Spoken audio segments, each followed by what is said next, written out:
who dwells in the secret place of the Most High shall abide under the shadow of the Almighty. I will say of the Lord, He is my refuge and my fortress, my God, in Him I will trust. He who dwells in the secret place of the Most High shall abide under the shadow of the Almighty. I will say of the Lord, He is my refuge and my fortress, my God, in Him I will trust. Surely He shall deliver you from the snare of the fowler and from the perilous pestilence. He shall cover you with His feathers, and under His wings you shall take refuge. He who dwells in the secret place of the Most High shall abide under the shadow of the Almighty. I will say of the Lord, He is my refuge and my fortress, my God, in Him I will trust. His truth shall be your shield and buckler. You shall not be afraid of the terror by night, nor the arrow that flies by day, nor the pestilence that walks in darkness, nor the destruction that lays waste at noonday. He who dwells in the secret place of the Most High shall abide under the shadow of the Almighty. I will say of the Lord, He is my refuge and my fortress, my God, in Him I will trust. My God, in Him I will trust. 1,000 may fall at your side, and 10,000 at your right hand, but it shall not come near you. Only with your eyes shall you look and see the reward of the wicked, because you have made the Lord, who is my refuge, even the Most High, your dwelling place. No evil shall befall you, nor shall any plague come near your dwelling, for He shall give His angels charge over you, to keep you in all your ways. In their hands they shall bear you up, lest you dash your foot against a stone. You shall tread upon the lion and the cobra, the young lion and the serpent you shall trample underfoot.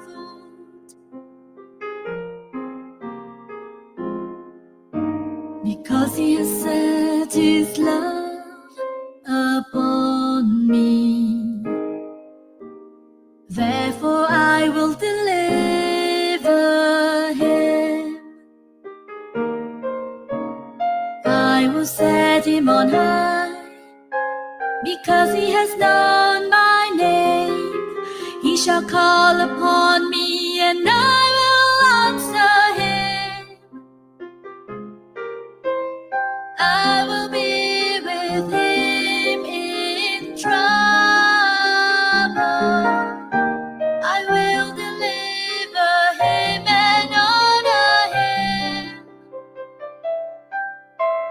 With long life I will satisfy him and show him my salvation.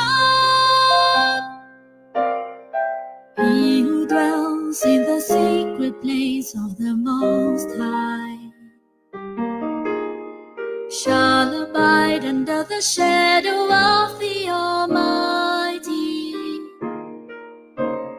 I will say of the Lord, He is my refuge and my fortress, my God. In Him I will trust.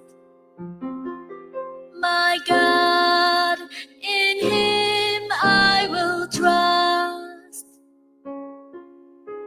My God, in Him I will trust.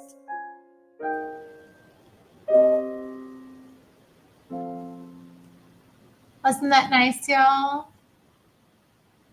I thought it was nice. Well, okay. Shout out to Jamie Russell in the chat, Most Saved Seasal, Keysmo, and Kale Samogi already making moves in the chat.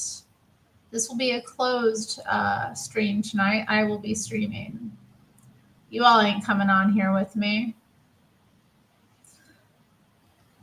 Shout out to Jado, who has also showed up in the chat. Good to see you. We're diving back into fascinating womanhood, right? We're going to learn our tricks of being fascinating women. Try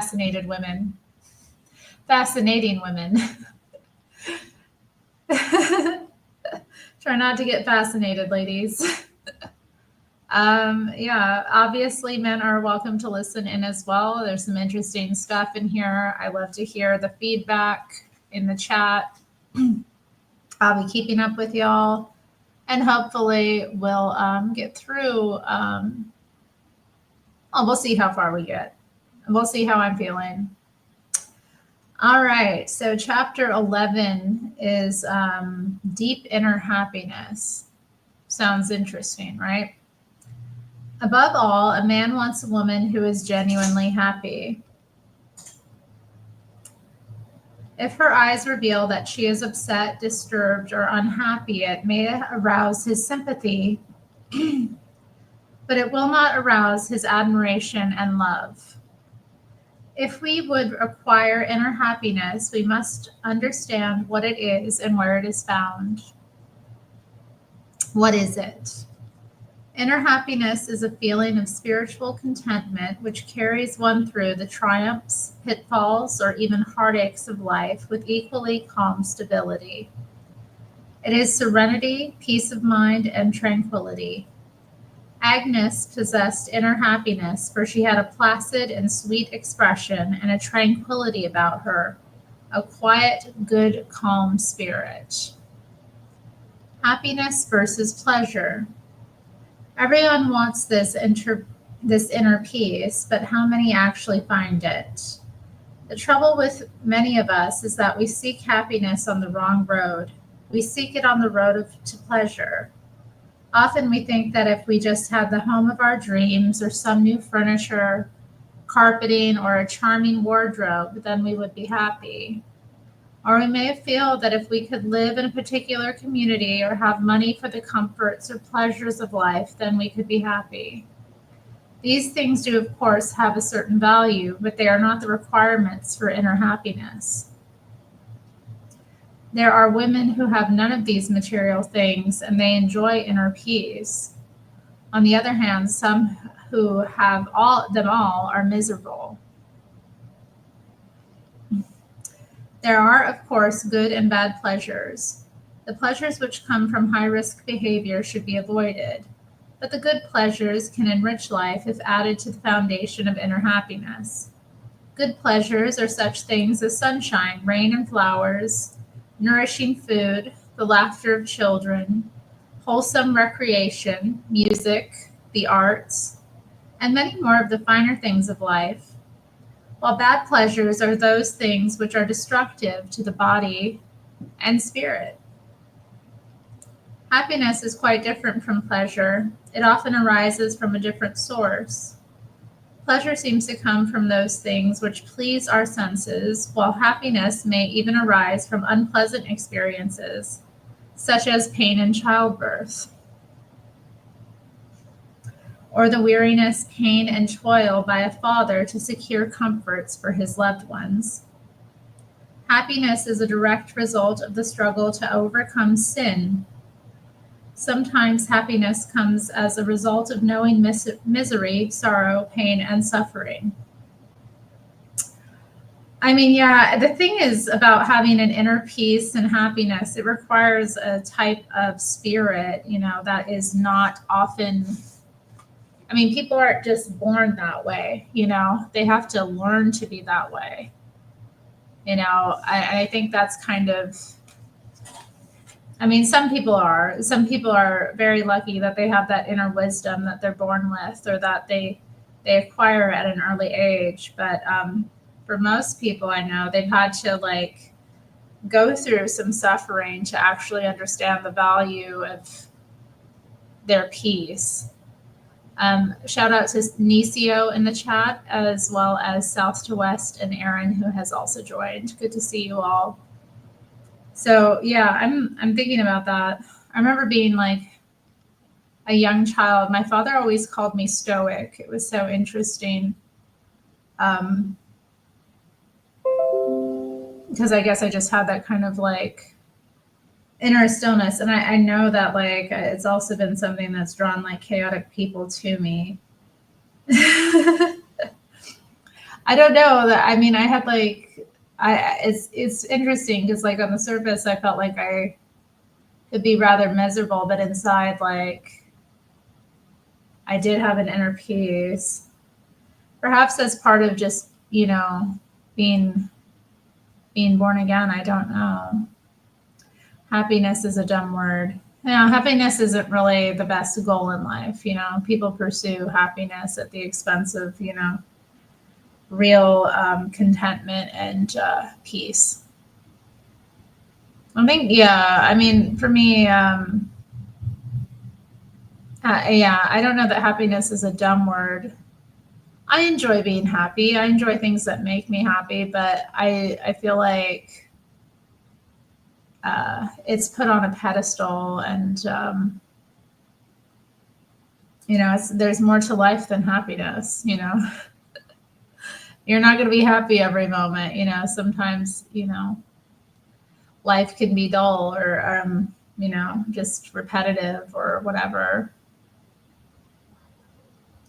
That's what makes the moments of happiness so much more, I don't know, enjoyable when they do come. But yeah, chasing happiness isn't a good thing. That will make people miserable as well. It will arise from a consciousness of moral, spiritual, and physical strength, of strength gained in conflict.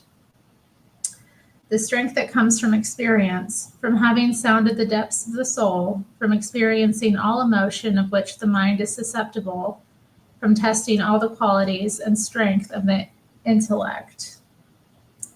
No person who lives a mere innocent life, protected from experiences both good and bad, can know what real joy and happiness is.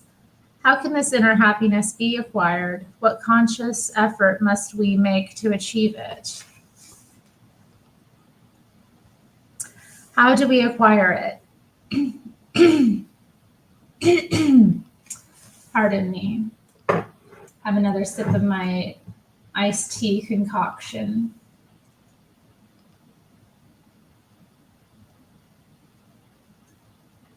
Oh, that is tart.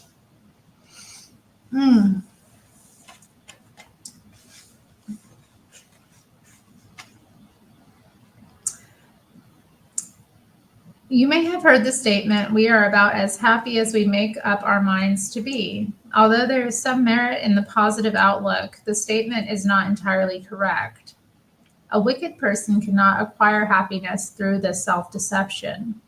You cannot acquire inner happiness by determination alone, but must lay the proper groundwork by living righteous principles. I am a mason jar drinker, y'all.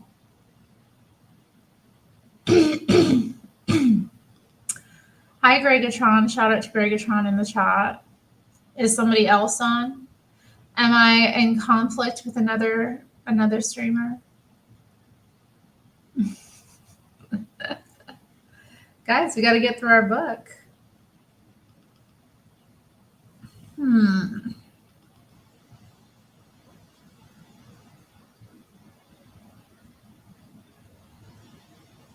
Although there is some merit in the positive outlook, this statement is not entirely correct. A wicked person cannot acquire happiness through this self-deception. You cannot acquire inner happiness by determination alone, but must lay the proper groundwork by living righteous principles. Happiness is based upon eternal laws. If we are not at peace within, it is because we are not obeying principles upon which this inner peace is based. Inner happiness is available to everyone and is acquired by understanding and applying its principles. Our greatest source of happiness. Oh, my competitors, the Hodge twins. Well, I'm glad they finished up. Yeah, there is a frog in my throat right now. I did have some dairy. I wonder if that's making me coagular. Our greatest source of happiness comes from righteous choices. The way to happiness for a woman is in the development of all the angelic qualities. Her understanding of men will bring her great inner joy. Her successful fulfillment of her role as mother, domestic goddess, domestic goddess, I like the sound of that, and loving wife will further add to her joy. And the total development of her character will bring her a tranquil peace. Inner happiness is not a voluntary quality which can be put on as a smile, but must be earned by personal victory over our weaknesses and an upward reach for perfection. Love not necessary. If you are a woman who feels unloved, you might be inclined to think, if my husband really loved me, then I would experience inner happiness. Although romantic love is essential to our total happiness in the highest sense, it is not essential in acquiring the inner happiness of which I speak. Inner happiness is independent of others and outside circumstances. Not even the love of your man is required for its attainment. In fact, you must first find inner peace before you can be deeply loved. That is so true. Dang, facts, facts, facts. Agnes possessed inner happiness, although she did not possess David's love. Inner happiness is a personal victory, entirely within the realm of possibility for every woman, and it is charming to men. Inner happiness not complete.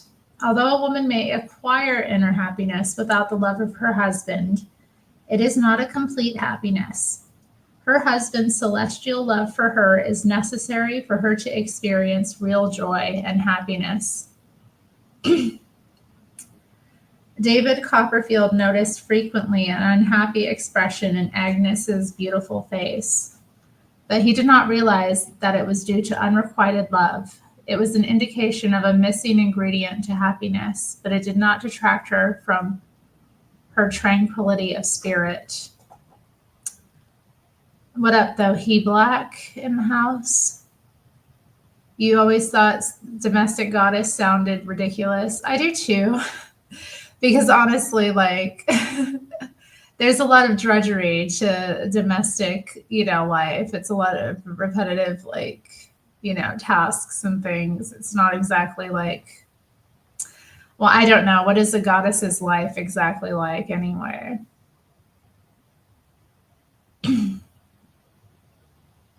Hmm. Hi, Golden Rule TV. The unhappy woman. There is a dullness to the eyes that is tragic in the unhappy woman. With some, there is a shuffling of the walk, poor posture, careless and lackadaisical manner, and even a whine in the voice. Oh, the entire bearing of some women suggests unhappiness. Complaining, harshness, and quick judgment and negative attitudes are some of the outer signs. They have a tendency to appear older. They lose their sparkle. And there is a noticeable inner turmoil. The effect is depressing. All of these traits diminish the charm of the woman and make her less attractive to men. The happy woman. The woman who possesses inner happiness is quite the opposite. There is an inner radiance to the eyes. There will be a dignity about her bearing, an optimism, hope, and faith in her attitude. She smiles easily and suggests a feeling of contentment. She is slow to criticize. She is trustful and patient, and her spirit radiates tranquility, serenity, and peace. Her appearance and influence are uplifting. She is charming to men. Steps to inner happiness. 1. Understanding men. 2. Development of the character. 3. Fulfilling her role as woman, the domestic goddess. There's that word again. I have said that the greatest source of happiness comes from righteous choices, and that for a woman, this means the development of her angelic side. As she gains a greater understanding of men, she will acquire the virtues of sympathy, understanding, appreciation, and gain the virtues of looking to herself for failings rather than to her husband and others. In the next chapter, I will explain the importance of the total character development and stress some of the most essential womanly virtues, which enrich her life and in turn bring her inner peace.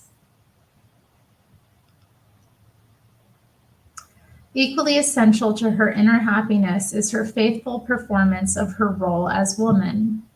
Being a loving and understanding wife, a wonderful mother, and a devoted and successful homemaker are key requirements to her happiness.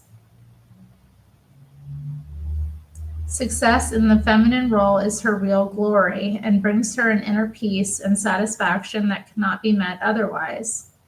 It is impossible for the woman who neglects these sacred duties to experience real joy. She may gain satisfaction from activities and success elsewhere, but they cannot compensate for her failure as a woman. Oh, dang. What's up, Wild Heart? Link Wuma. Yeah, sorry, Wild Heart. You're going to have to bum around the YouTube streets because you ain't getting in tonight.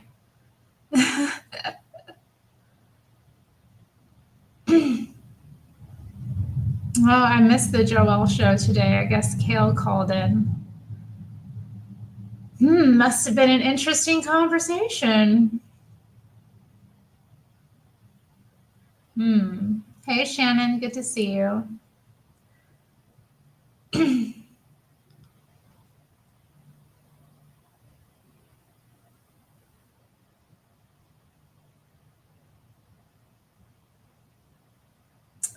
Okay. There is no success in life to compensate for failure in the home. Interesting. I have explained that there are laws upon which happiness is based. The 3 mentioned above are those involved in a woman's happiness. Violation of these laws results in her frustration and unhappiness, whereas successful performance brings her in harmony with the laws of life and offers her fulfillment and inner happiness. Wild Heart, what are you doing? He's posting a link. I wonder what it's to. I don't know, guys. Do you want to follow the Wild Heart out of here? Go on. 2 essential virtues to a woman's happiness. The development of the entire character is important, but there are two virtues which are particularly essential to woman's happiness. They are the following. 1. Acceptance of ourselves. In the process of becoming angels, we are still human beings. We make mistakes, and often our blunders rob us of happiness. It can be a cause of misery to a woman to make mistakes, such as burning food, making a poor purchase, or breaking an expensive object. This is due to our failure to accept ourselves. Oh no, Kale. Wildheart, what did you do? You took Kale's money. Oh dear. Watch out for him. He's a little scoundrel.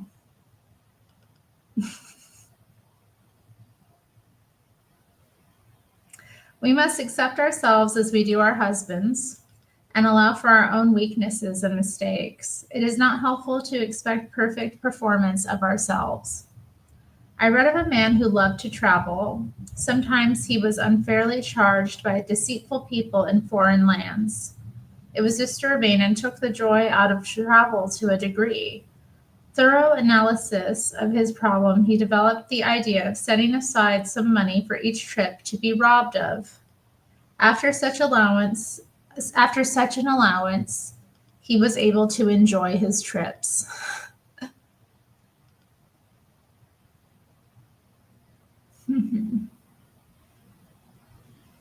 The businessman allows in advance for business failures or emergencies. We should allow for some mistakes as well. Tell yourself that each year, each week, and even each day, you will make your share of mistakes or unwise decisions.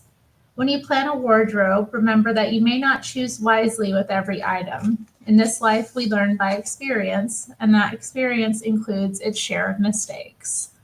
I definitely have made wardrobe mistakes. Acceptance of ourselves, however, does not mean contentment. It does not mean that we accept ourselves as foolish, unwise, or weak human beings, making no effort to improve ourselves. Such an attitude is an enemy to progress. It does mean that we accept ourselves as human, prone to make mistakes, miscalculations, and use poor judgment. And although we do make great effort to improve, we will occasionally try and fail. Is it Wildheart's live stream? Yeah, I told you, he's such a little scoundrel. That's so funny. If y'all want to go there and sing karaoke with him, I understand. He opens up the panel and has people come on. I've sang with him a number of times. It's fun.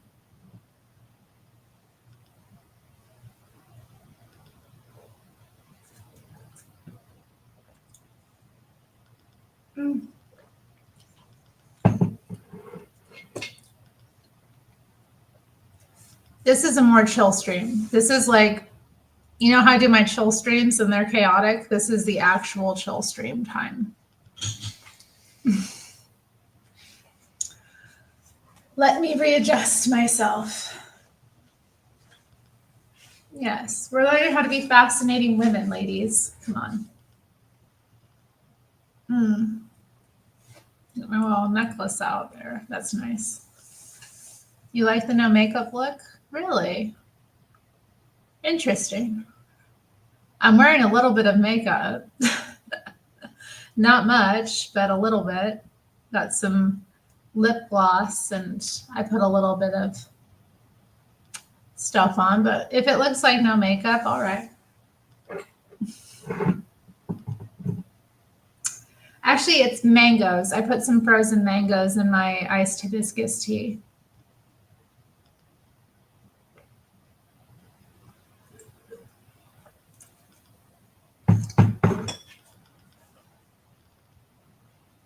I mean, I just put a little bit of, it's really, I just use the same lip gloss on my eyes.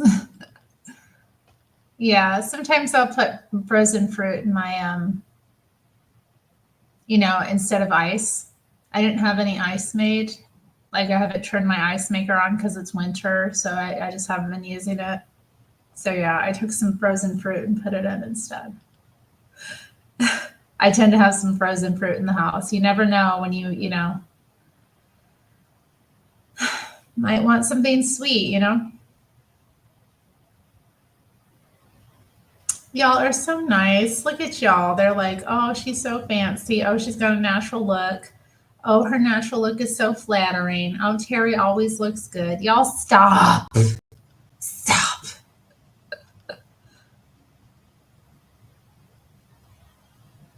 Well, just know, like, I wear makeup because it's fun, not because I need to. All right? It's just fun too. And I'm glad y'all like the natural look as well as the, you know, exotic look or whatever I'm doing. Okay, so where was I?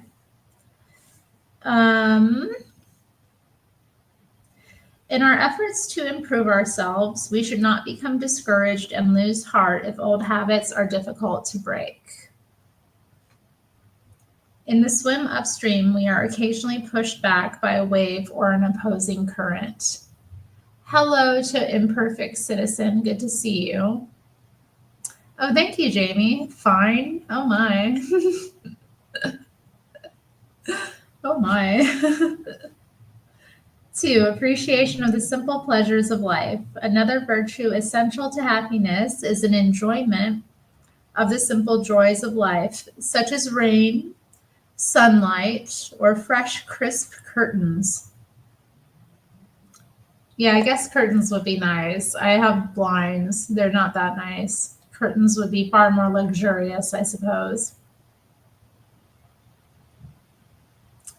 It is not so much these simple pleasures themselves that contribute so much to a woman's happiness as it is her ability to appreciate them. The appreciative woman can enjoy drinking water from a tin cup, while another feels she must have china dishes. One woman can enjoy sitting on an apple box in her backyard, letting the warm summer sun shine down upon her shoulders. Another may feel she must have patio furniture to be happy. One will enjoy the sounds of the forest or the birds and the leaves rustling, while another must have grand opera. I do love a good opera though. I mean, come on. Can't I enjoy the sounds of the forest, the birds, and the leaves rustling and also enjoy an opera? Like, why do I have to pick one or the other? Are both not available to me?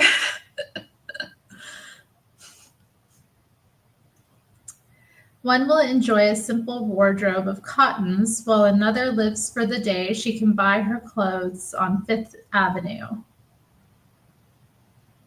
One feels real joy in pushing her baby buggy in the park, while another must have the bright lights and fun places. Why can't I have both? I really like detest like these kind of like, they're just false comparisons. You can have both. You can have fun and also push your baby buggy in the park. Like, what are we talking about? What? I could enjoy the sounds of nature and also enjoy going to an opera. Like, they're not mutually exclusive. Like, hello. I don't have to forfeit one for the other. Helen just wanted to write a book. That's right. I'm an American woman. I want it all. Thank you. Okay, let's see. One will enjoy the simple cottage, while another must have a modern home with a view. Why can't I have both? Little children have this ability to enjoy simple pleasures. A ray of sunshine, a tub of water to splash in, is common things they enjoy. Women who learn to enjoy these common things are never left wanting. The development of the angelic side of woman is the road to inner happiness. If you do not have happiness now, you can work on developing it. Inner happiness is an upward climb. It is like swimming upstream, and it is found in the great efforts and achievements of life. It is a result of the struggle to overcome weakness and continued effort to constantly improve. Chapter 12. Hello, Zenny. Good to see you. He said Ukraine effed around and found out. Oh, dang. Yeah, so I finally got around to watching that video of like the meeting between like Trump and Zelensky, and I left a comment on it about like, you know, maybe I responded to someone else because they're like, how dare they, like, I'm from Europe. I don't understand why they like are making a comment about what he's wearing. And I was like, you know, he's not dressed like a president. And they're like, oh, well, sorry, he doesn't have like, yeah, somebody responded to me like, oh, sorry, he doesn't have the time to be dressed like it's a fashion show. And I'm like, it's not a fashion show. A suit is just the outfit for the job. It's the uniform for the job of president. I'm sorry. Like, yeah, you don't look presidential. You look weird. Zelensky is taller than Frederick. Is that true? Is he? Whatever. I love Frederick. Frederick is a short king. We love it. I don't know if he's dressed as a homeless man, but it's not presidential. Hello, Z's realm. Anyway, let me continue. A worthy character. A man wants a woman he can place on a pedestal and worship. He expects her to be kinder, more patient, and understanding than he is, and rather considers himself the more unrefined creature of the human race. If a man becomes thoughtless, harsh, or critical, he may be willing to overlook it in himself, but is disappointed to see women, the angelic creature of the earth, fall onto his level. There are many virtues of character, all worth every effort to acquire. The following, however, are 10 of the most essential. Several of these are particularly important to women. Qualities of character essential to the pedestal. 1. Self-mastery. He who rules within himself and rules his passions, desires, and fears is more than a king. Self-mastery is the foundation of a worthy character. We cannot even apply the knowledge which is in this book if we do not have the will to apply. We indicate a lack of self-mastery in our failure to curb our tongue, our inability to keep confidences, failure to be prompt, and the failure to fulfill responsibilities. Any failure to apply principles of our conviction indicates lack of self-mastery. Our fears, doubts, and passions, and even our goals we conquer through self-mastery. There are numerous ways of gaining self-mastery. There are also things which help to strengthen self-control. Many philosophers have advised that we do things which are difficult and that we do them regularly. Doing irksome tasks, demanding definite quotas of ourselves are some of the things which strengthen our self-mastery so that when severe temptations come, we will have fortified ourselves to resist them. Or if it is a goal which we are trying to reach, we have gained the self-discipline necessary for its attainment. 2. Unselfishness. Regard for others, for their happiness, their success, and comfort indicates an unselfish person. Women are sometimes inclined to be self-centered and to think in terms of my children, my husband's success, my house, my wardrobe. Even our special problems dominate our thinking. We sometimes fail to realize what narrow, selfish lives we live. I know a couple who had no children. They spent most of their time at home working in their beautiful garden. It was lovely. One day they sold their home and surroundings and moved into an apartment. They felt bored and unhappy, and they felt there was nothing to occupy their time. So they bought another home, planted another garden, and became content.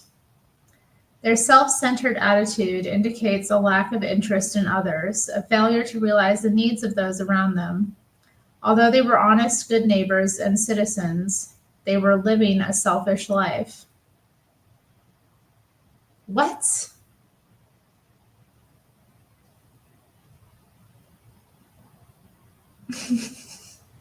I don't know about that. Like, what? I mean, I'm trying to understand, like, what about their life was that, so they, like, spent their free time making their garden. Then they decided to move into an apartment, and they were like, you know what, we don't have enough to do. And they went and got a new place where they could have a garden. Like, I'm not following that they, like, were living a selfish life. I don't understand. I don't know.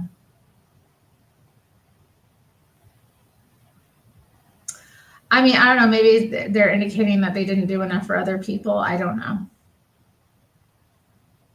3, benevolence. What is benevolence? Does it consist of just taking a hot bowl of soup to Mrs. Smith, who is ill, or making clothes for the poor? That is only part of it. The greatest good comes from lifting a person's spirit and giving hope and purpose to their lives. Some need only a word of encouragement or approval, but still others are desperate. Those in need of help often show it in their eyes. Young people who are discouraged look downcast. True benevolence is to seek out the downcast and discouraged and restore their souls. Give your material gifts in secret, but lift men's spirits with the strength of your soul. 4, moral courage. Often it is a lack of moral courage that causes us to fail to follow our convictions. Fear of ridicule, fear of criticism keep us from reaching our goals. For example, we may determine in our minds that we want to spend a great amount of time with our children, but outside influences interfere. We let others tell us how to spend our time because we do not have the moral courage to say no. Patience. There are 4 ways we need patience. A, patience with people. There is no better place for learning patience than in the home. The baby that cries in the night, the quarrels, confusion, and misbehavior of little children give us a wonderful field for acquiring this virtue. Even people outside the home try us. True patience is not merely an act of self-control, but a willingness to overlook the mistakes of others. B, patience with tasks. Some women complain bitterly about their endless tasks at home. 3 meals a day, washing and never-ending house cleaning become tiresome, but the truly feminine woman accepts these tasks with patience. How quickly will she lose her charm with an impatient attitude? The woman who can smile through her endless tasks is the one men admire. C, patience with desires. It requires patience to wait and to work for the fulfillment of our goals. It may be a new home, remodeling the old one, new furniture, or time to develop talents that you desire. Some women become impatient and fill their desires at the expense of others. Often it is the husband who must meet the impatient demands of his wife who wants it now, or if she doesn't have her wish, she may become embittered or complaining. It will require patience to apply the principles of fascinating womanhood and reap the rewards in store. Hello, Claude. Good to see you. And D, patience to look for the brighter day. We all have our disappointments and sorrows, but how poor are they who have not patience to wait? The patient willingness to begin anew is a sign of character. We can learn patience by watching nature and her methods of reaching her objectives. If you will take a trip to a limestone cave, you will see the beautiful patterns built by drops of water falling from the ceiling. It takes centuries to produce this beauty. So yeah, this book is written by a Mormon woman, and I came across the title from watching an ex-Mormon woman's video. She mentioned it offhand and like basically in a disparaging way, that it was used, to, I guess, she felt like, what's the word I'm looking for? Brainwash, maybe. young women into being good Mormon wives. And I was like, that sounds interesting. I want to read that. All right, we're getting toward the end of my drink here and the big, fabulous chunks of mango in the bottom. Mm. Mm. That is yummy. I'm going to eat another one, guys. Mm.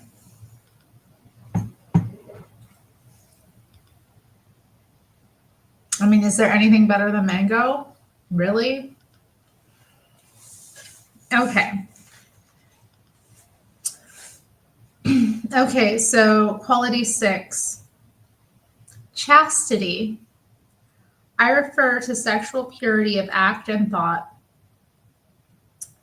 There is a relaxing of moral standards in our present time, even among those who profess traditional values. An acceptance of high-risk sexual behavior and quote-unquote free love is rampant. But a woman cannot arouse a good man's celestial love if she is not chaste. Her husband may have a passion for her, but it will not be genuine love. But kiwi is full of oxalates, though, Kale. No moonshine. I made a hibiscus iced tea, and I realized I didn't have any ice, so I put some mango, frozen mango, in it to cool it down.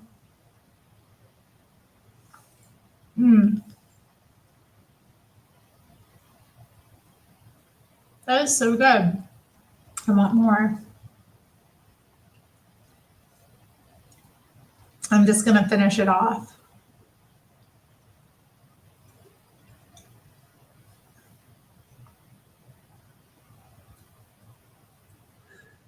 Oh, come on.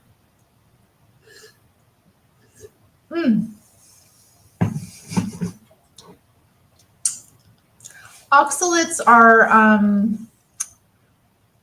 they're a type of crystal that exists in a lot of foods. Actually, Hake was talking about it on the Hake Report today. They cause all kinds of problems. They cause like physical pain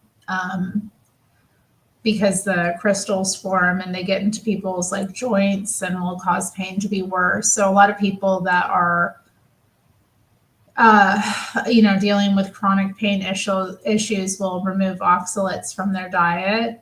They also can cause like kidney stones really bad because the crystals will form in your kidneys and, cause all kinds of pain. So people with kidney issues will also avoid oxalates. They're really prevalent in like, greens. So like people who drink green smoothies, where they put a bunch of spinach and stuff, they're really messing themselves up. When it comes to like greens, like spinach or kale, you need to cook them. You can't be eating that stuff raw because it's like poisonous.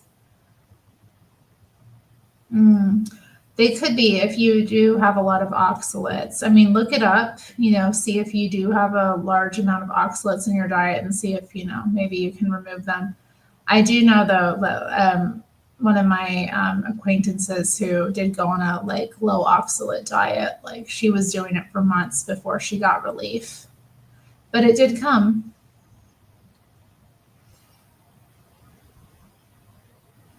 Oh, thanks, Gregatron. What up though, Lupin? Lupin in the house. Lupin in the strange pit. Okay. Women are sometimes unchaste in appearance and often invite sensual desire in men other than their husbands by their immodest clothes. Oh, dang. Their loose actions and mannerisms, their coy glances, their extreme makeup, and their flattery. Oh, dang, ladies, watch out. But there is the jesting among married couples that would imply immoral acts, and it is passed off as humor. Such statements as, your son looks like the milkman, suggest immorality. Sexual immorality destroys the spirit, personality, and beauty of the woman. She is certainly not the ideal of Angela Human. Dang. 7. Honesty. Few of us would steal or bear false witness or tell obvious lies, but there are common ways that we fall into dishonesty. It is usually for one of two reasons. A. Fear of criticism or disapproval.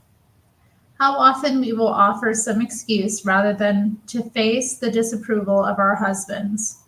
When late for an appointment due to our own laziness, we may say, "The children detained me." Or when we fail to have meals on time or our house clean, we might complain that we didn't feel well. B. Money. There are women who will lie about a child's age to save fare on a train or in movie or the circus. There are those who will accidentally damage a parked automobile and fail to leave identification. The woman worthy of the pedestal need keep her honesty in trim. 8. Humility. There are 3 ways we need to have humility. A. With worldly goods. It is difficult for those who have money and possessions to keep from being proud. There is a natural tendency for some women who are dressed in expensive and stylish clothes and drive the latest model automobile and live in luxurious surroundings to feel superior to those women who have less. In some cases, they even delight in making those without material wealth feel inferior by parading their fine possessions before those they consider their inferiors. Such lack of humility indicates spiritual weakness.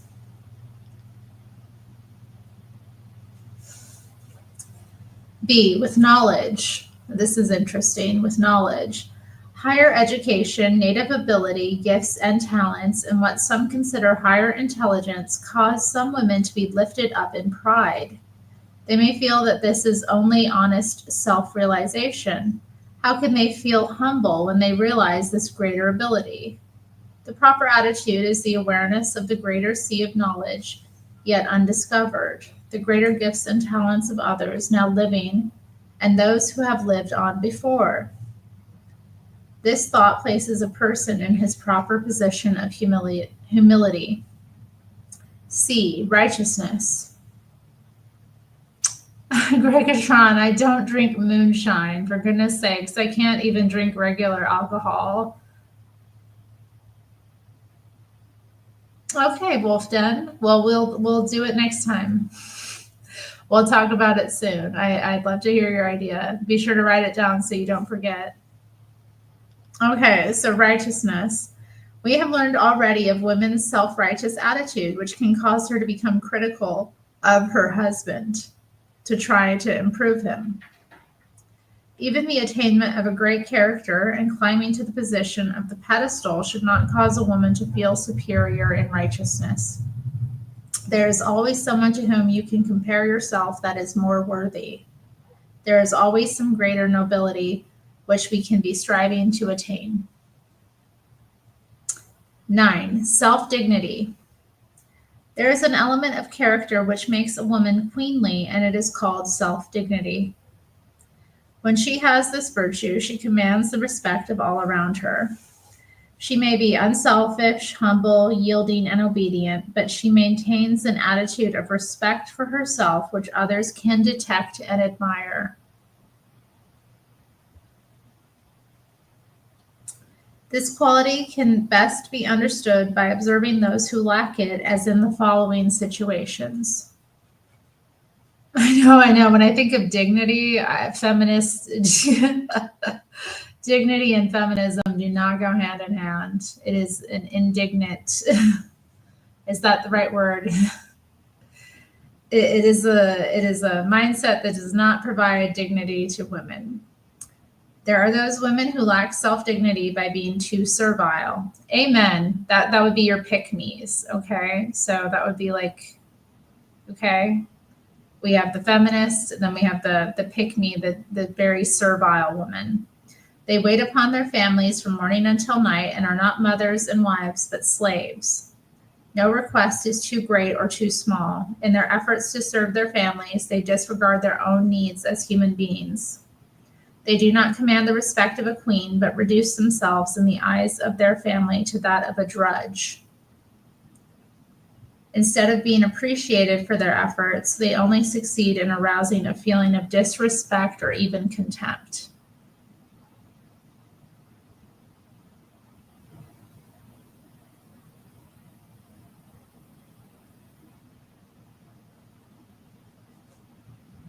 I think Lupin, bye Lupin.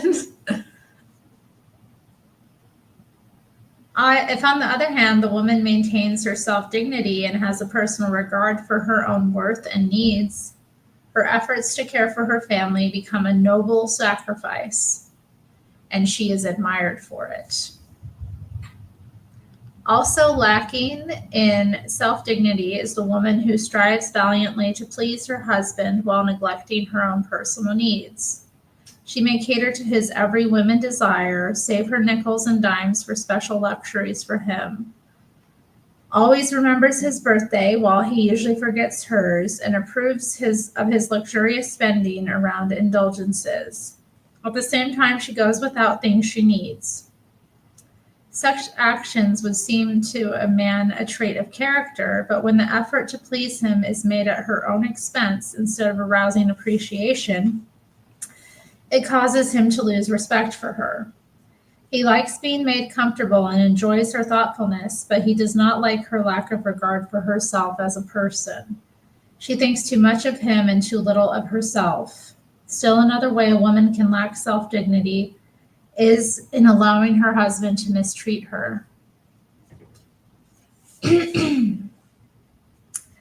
We need to allow for a man's small offenses, but when the man is extremely thoughtless, insulting, or unfair, his wife should defend herself. A man does not admire a woman he can walk on.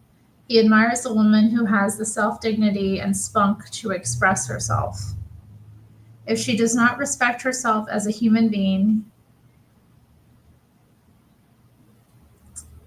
will allow herself to be treated unkindly, then it is difficult for her husband to respect her properly. Rising to a spirit of self-dignity when she has been mistreated can be charming to a man, and he loves her more deeply because of it. How to respond to such mistreatment will be taught in chapter 18. Ooh.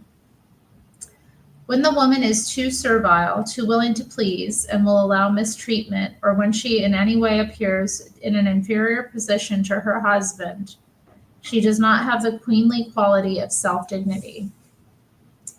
10. The gentle, tender quality. There is a quality of character which is vital to our... Let me continue. There is a quality of character which is vital to our ideal of Angela Human, and it is tenderness and gentleness. This is a quality which is a combination of several virtues, such as sympathy, benevolence, understanding, compassion, patience, long-suffering, and kindness.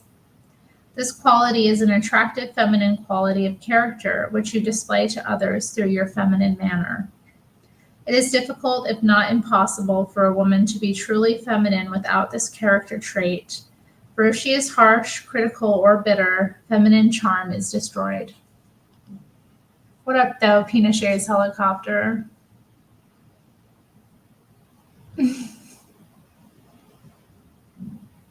Lupin was thrashed? I don't know. I was in Lupin's stream yesterday. Was that when you were beefing with AJ? Fascinating Lack of Manhood is the real book yet to be written by JLP.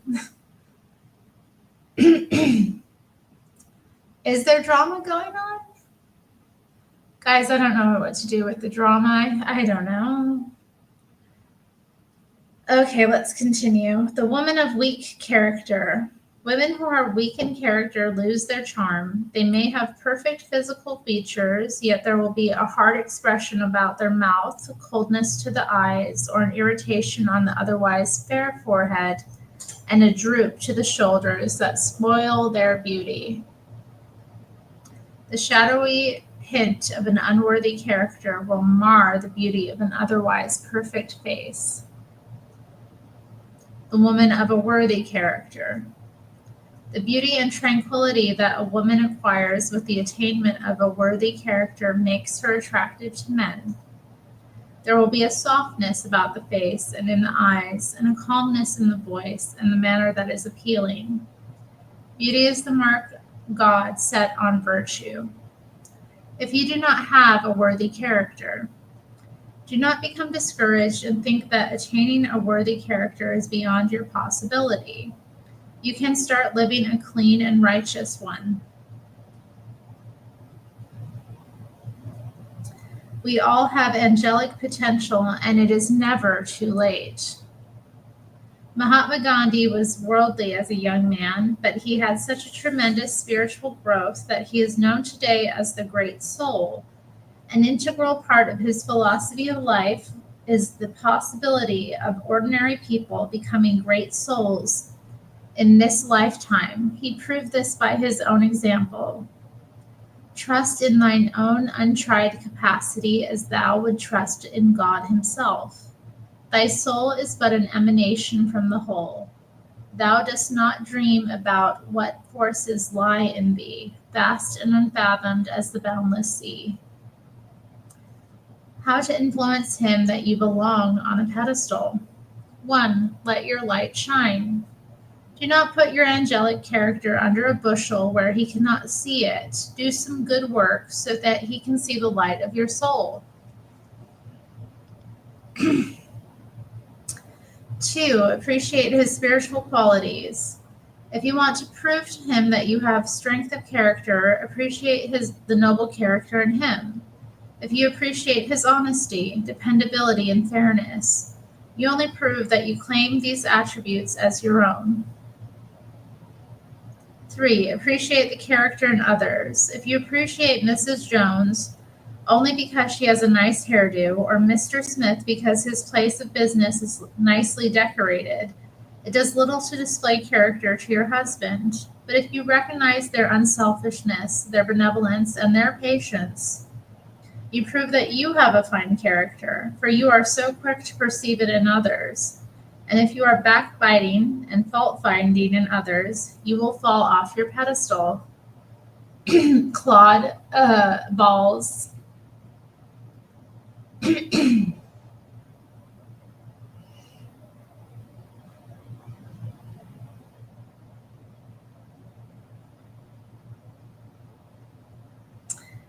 Okay. If you want to be on a pedestal, you must acquire a worthy character of that position.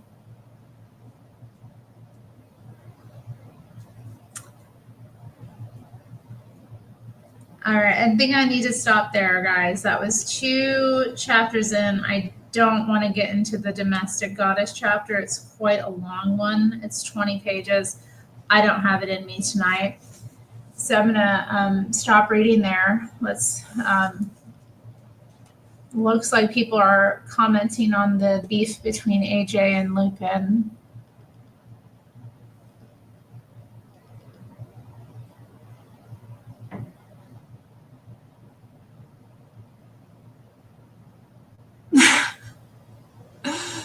Oh my goodness.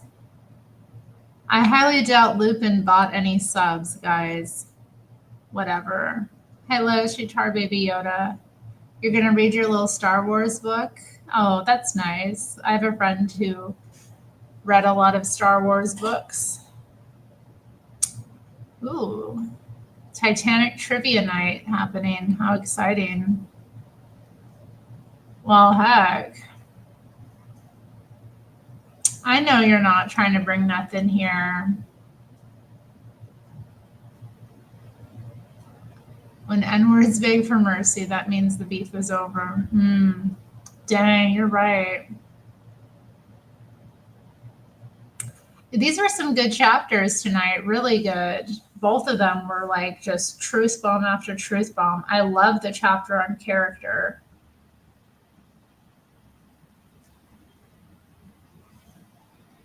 Oh, Claude.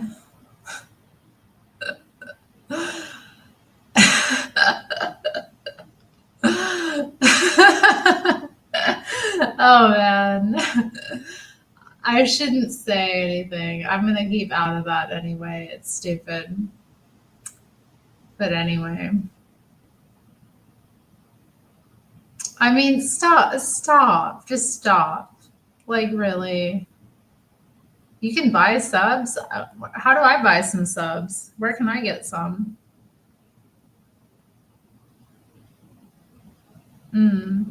Mormon. Shout out to the Mormons. Them funny Mormons. I mean, they have some funny ideas, but I do think this book has a lot of gems in it. I don't know how y'all are enjoying it, but I really am. I think it was a good investment picking up this book and sitting here spending the time reading it. And I look forward to what we have yet to learn. Although I will say there is some weird sentence structure at times in the book. So that's a bit difficult to deal with. But, it is what it is. What up, though, Zealots Den? You know what? Why don't I open up the panel? What do y'all think? Should I open up the panel? I mean, I've only been here. Should I? Nah, I'm not going to open up the panel. I'm just kidding. Y'all ain't getting no panel tonight.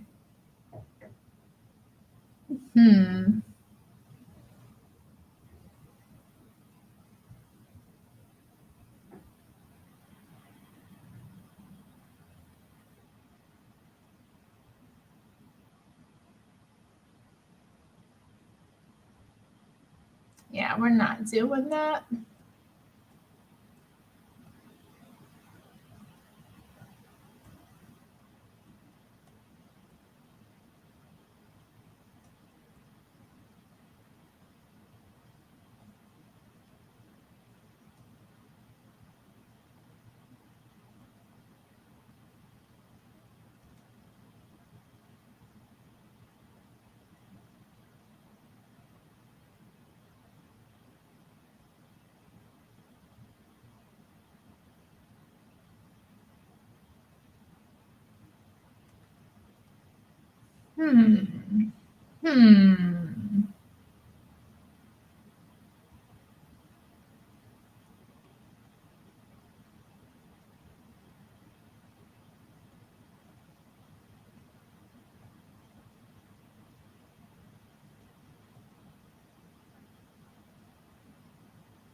Yeah, that's a good one. I'll play that one.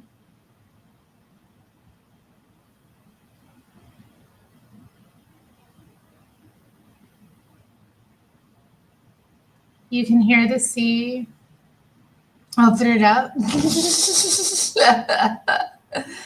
No, I think I'm not going to open it up because you know what? A good Christian panel. I don't think so tonight. You know what? I kind of want to. It's fun to tease you guys, though. Yeah. Don't open up that can of worms. Yeah, well, I'm glad that I can do it. I know I'm learning from him a bit, haven't I? Trump said, get him out of here.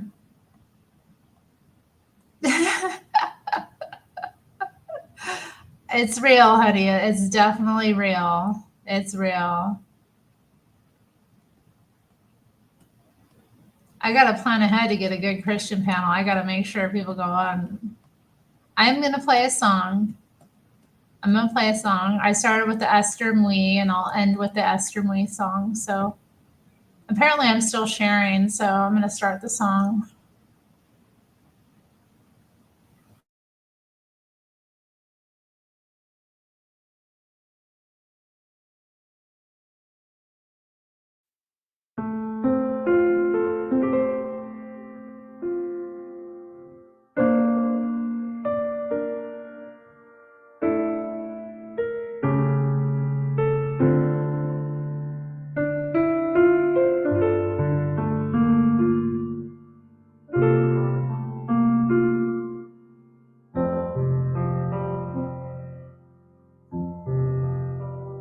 Bless the Lord, oh my soul, and all that is within me, bless his holy name. Bless the Lord, oh my soul, and forget not all his benefits, who forgives all your iniquities, who heals all your diseases, who redeems your life from destruction, who crowns you with loving kindness and tender mercies, who satisfies your mouth with good things, so that your youth is renewed like the eagles. The Lord executes righteousness and justice for all who are oppressed. Bless the Lord, oh my soul, and all that is within me, bless his holy name. Bless the Lord, oh my soul, and forget not all his benefits, who forgives all your iniquities,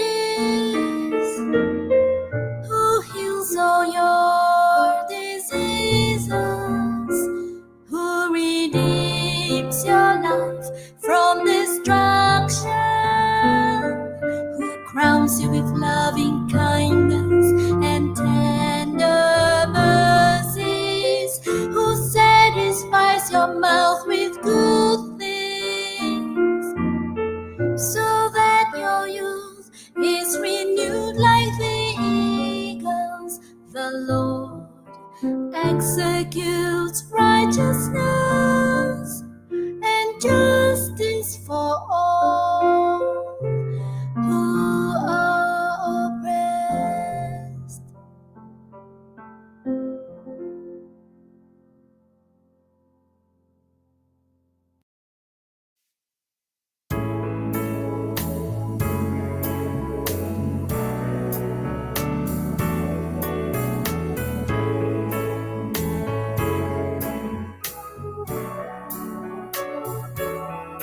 How lovely is your tabernacle, O Lord of hosts. My soul longs, yes, even faints, for the courts of the Lord. My heart and my flesh cry out for the living God. My heart and my flesh cry out To Crutch Free Paradigm, for the our $10 super chat. living Thank God. you. He says amen. Amen. Even the sparrow has found a home, and the swallow a nest for herself, where she may lay her young. Even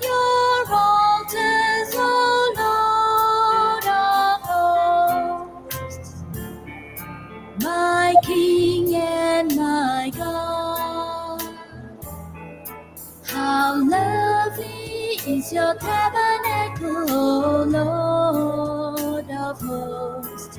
My soul longs, yes, even faints, for the courts of the Lord. My heart and my flesh cry out for the living God. My heart and my flesh cry out for the living God. Blessed are those who dwell in your palace. They will still be praising, Blessed is the man whose strength is in you, whose heart is set on pilgrimage. As they pass through the valley of Baca, they make it a spring. The rain also covers it with booze. They go from strength to strength, strength to strength. Each one appears before God in Zion. How lovely is your tabernacle, O Lord of hosts. My soul longs, yes, even faints, for the courts of the Lord. My heart and my flesh cry out for the living God. My heart and my flesh cry out for the living God. O Lord God of hosts, hear my prayer. Give ear, O God of Jacob. O God, behold our shield and I hate y'all. the face of your anointed. For a day in your courts is better than 1,000. I would rather be a doorkeeper in the house of my God than dwell in the tents of wickedness. Ew, I don't drink tomato juice. For the Lord God is a sun and shield. The Lord will give grace and glory. No good thing will he withhold from those who walk uprightly. O Lord of hosts, blessed is the man who trusts in you. O Lord of hosts, blessed is the man who trusts in you.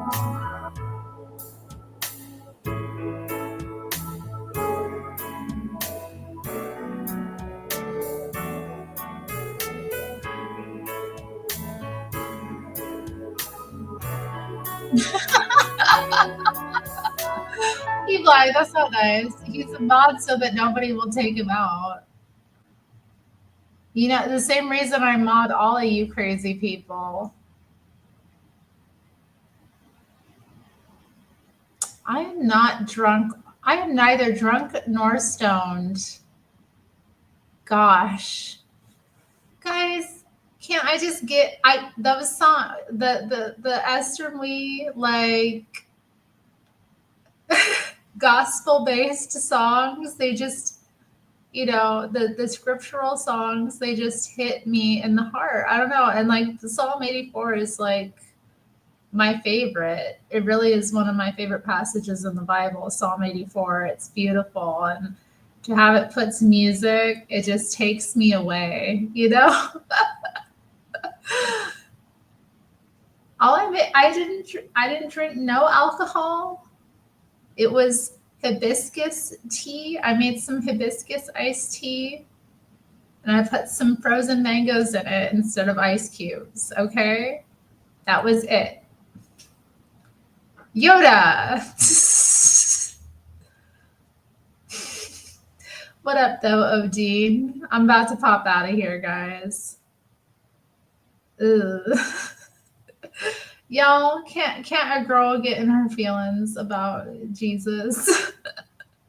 Can't I get into my feelings about the music? Jamie's like, no, I didn't. Jamie's like, no, I didn't. No, we are chaste, y'all. We are good Christians. Yeah, Psalms 80 through 90. There's a lot of bangers in there. For real, for real. It was tasty. It was super tasty. We're finally having a good time. What can I say, y'all? It was super tasty. I'm kind of sad it's over.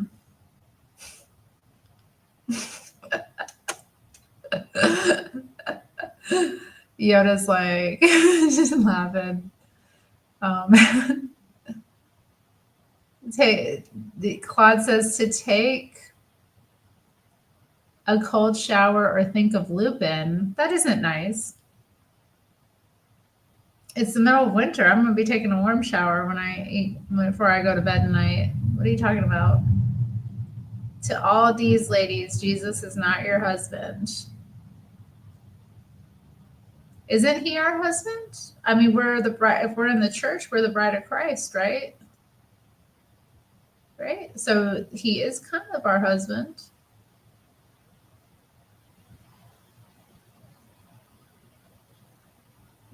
Either will bring me back to reality. I'm in reality. The Lord's tabernacle is lovely, okay? It's a fine place to chill. No, you're his sister. I mean, technically, I'm both. Nice, Shannon. She's single and Jesus is her husband. Right on. Right on. Terry's so happy in life now. Oh my goodness. It is early, but you know what? I didn't get enough sleep last night. I want to get to bed by 9, so I'm going to head out of here. Yeah. Y'all, I am not a nun, okay?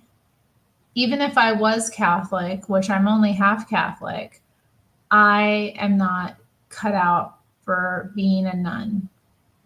I just don't have it in me to wear all that mess. It is what it is.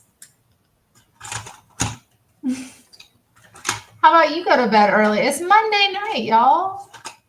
It's the beginning of a week. You know what? And I got a crazy week. I have a crazy week this week, y'all.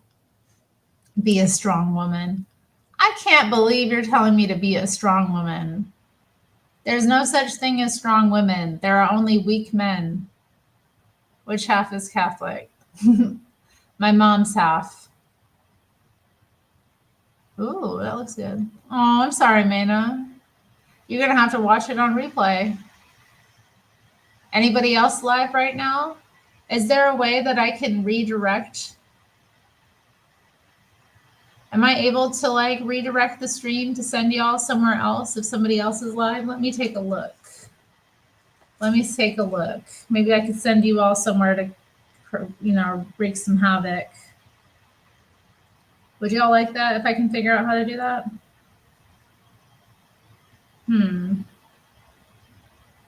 Oh, hey, Jake Hudson is live, y'all.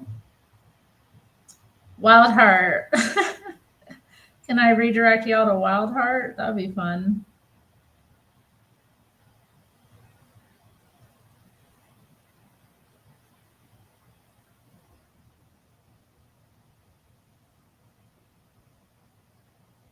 No. Okay. Not really sure how. Seeing what I can do, y'all. It's not the same.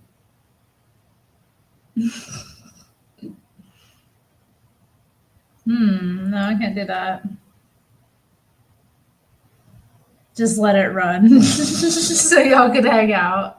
I can Pearl is live. I don't sub to Pearl. Yeah, but her chat's bound to be fun. It'd be more fun if y'all were trolling, if y'all got in there and were trolling on Jake, or not Jake, on Wildheart. That would be more funny. At least in my estimation. But I don't know how to redirect. How do you do that? Like, I'm gonna have to look this up. Is there something to do?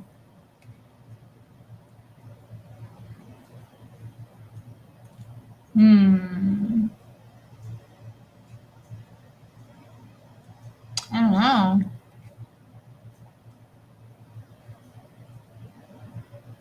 Yeah, Wild Hearts Live.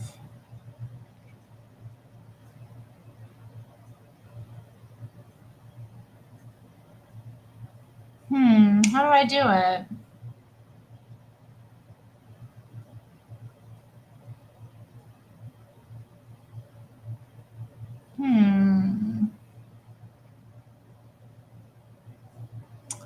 No, I don't know. Well, no, Wildheart was in here trying to come on live with me, but since I wasn't live, he was he wanted to, oh, cool. He got some of his Christian buddies there. Okay, I don't know how to redirect, so I'll just post the link. Y'all can go visit him if you want. Yeah, I'm going to drop his link. I'll probably pop into there while I'm getting ready for, getting in my shower. So we can troll in there together. I'll see y'all in the chat. How about that? Yeah, and keep him in your prayers if you pray. And he's an adorable little guy, All right. Peace out, y'all.